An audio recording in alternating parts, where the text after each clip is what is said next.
trois pays qui ont décidé de prendre leur indépendance, ces trois pays-là qui ont décidé de prendre leur destin en main, ces trois pays qui ont décidé de travailler pour que l'Afrique change, pour faire en sorte que l'Afrique redevienne ce qu'elle était avant. Le Niger, le Burkina et le Mali sont en train de créer quelque chose, une cohésion pour toute l'Afrique, et que les présidents actuels, les anciens présidents, les gens qui sont là depuis, qui ont bouffé l'argent de l'Afrique, doivent suivre la donne. Ils doivent essayer de prendre exemple sur le Burkina, le Niger et le Mali. Parce qu'actuellement, on voit bien comment tout ce qu'ils ont dit, ils sont en train de réaliser. Ils viennent actuellement de sauver Kidal au niveau du Mali. Kidal, une zone qui était en proie par les terreaux pendant plus de combien d'années. Ils ont réussi à prendre ça. Et actuellement, là où je vous parle, le Mali s'est doté d'un satellite.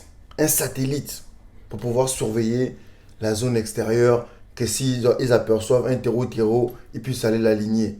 En cohésion avec la Russie. Les gars, les choses changent en Afrique. Actuellement, le président du Niger est en train de faire le tour des trois pays. Il était d'abord au Mali pour aller voir, pour aller remercier et féliciter le président Assimi Goïta. Et actuellement là, il est au niveau du Burkina pour aller voir Ibrahim Traoré. Pour aller le remercier aussi de l'avoir soutenu quand ils ont pris le pouvoir, quand ils ont décidé de prendre leur destin en main. Les gars, regardez cette vidéo s'il vous plaît. Partagez-la massivement.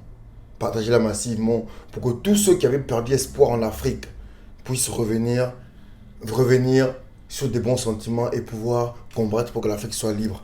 Regardez la vidéo et partagez-la massivement, les gars. Nous sommes effectivement aux côtés de notre frère, son Excellence, Monsieur le Président de la Transition, pour tout d'abord remercier son Excellence, exprimer notre gratitude, la gratitude du Conseil national pour la sauvegarde de la patrie, la gratitude du gouvernement et du peuple nigérien envers son Excellence, Monsieur le Président de la Transition et son gouvernement, envers l'ensemble du peuple burkinabé pour les soutiens multiples et multiformes qu'ils n'ont cessé d'apporter aux frères nigériens. Vous savez que le Niger, depuis le 26 juillet 2023, s'est retrouvé dans une situation particulière.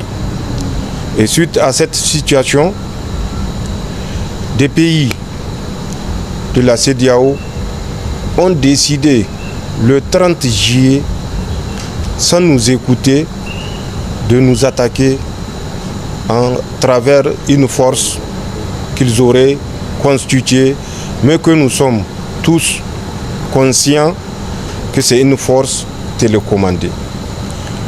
Le 31 juillet, le Burkina et le Mali ont fait une déclaration conjointe suite à laquelle ils s'opposaient à toute agression contre le Niger. Et mieux encore, ils précisaient que toute agression contre le Niger sera considérée comme une agression contre le Burkina et le Mali. Cette déclaration conjointe a permis d'adoucir certaines ardeurs et d'éviter que le territoire nigérien ne se transforme en champ de bataille.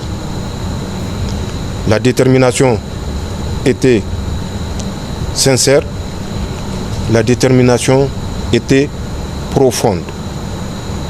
Et face à cette détermination, les pays agresseurs ont décidé de reporter leur agression. Ça, l'ensemble du peuple nigérien et de nous-mêmes ne saurons l'oublier. Et nous sommes venus exprimer de vive voix notre gratitude à son Excellence et au vaillant peuple burkinabé.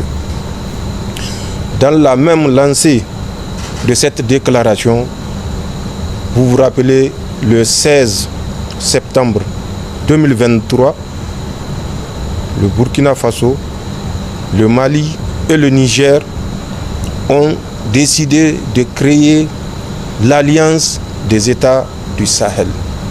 Cette alliance est la consécration de notre détermination à arracher notre souveraineté. La souveraineté des États du Sahel. Pour que le Sahel ne soit plus une zone d'insécurité, mais une zone de prospérité pour les biens de nos peuples. À travers l'Alliance des États du Sahel, nous devons changer. Au lieu d'être, comme convenu, une alliance dans le domaine de la défense et de la sécurité, qu'elle soit plus que ça, une alliance qui assure le développement socio-économique, une prospérité assurée et garantie aux vaillants peuples qui n'ont cessé de soutenir leurs leaders. Et ceci est un espoir que nous n'avons pas le droit de décevoir, de trahir. Et nous sommes venus également par rapport à cette nouvelle donne pour que, ensemble, nous réfléchissions pour voir comment faire de cet espoir, de ce rêve, une réalité. Le rêve à la prospérité. Le peuple du Sahel a compris que le Sahel est la terre promise et que le peuple du Sahel est déterminé à défendre cette terre promise. Et ça, malgré l'adversité, malgré l'inimité. Et ça, c'est une conviction qui nous réconforte, puisque quand le peuple prend conscience des enjeux, aucune force d'opposition ne saura le dévier de la trajectoire du développement. Et c'est cette conviction que nous sommes venus partager avec notre frère, son Excellence, Monsieur le Président de la Transition. Nous attendons le 10 décembre, si Dieu nous prête longue vie, la rencontre de la CEDEAO. Rencontre qui va décider du sort du peuple nigérien qui vit depuis bientôt 4 mois sous embargo. Nous avons sollicité une fois de plus l'accompagnement et le soutien du peuple burkinabé. Nous avons également sollicité auprès de notre frère l'érection du consulat du Niger au Burkina, précisément à Ouaga, et du consulat du Burkina à Niamey en ambassade pour mieux défendre nos intérêts communs. Enfin, vous le savez tout aussi bien que moi, le rôle que joue le Burkina pour nous faciliter l'acheminement des produits de première nécessité que certains pays veulent nous empêcher de ramener au peuple nigérien.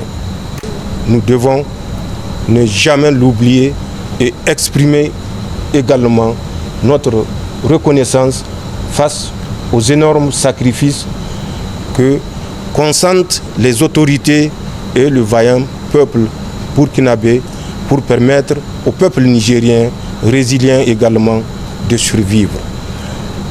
C'est des choses qui ne peuvent s'exprimer que physiquement et de vive voix. Voilà de façon synthétique les principaux éléments qui nous ont conduits en terre des hommes intègres.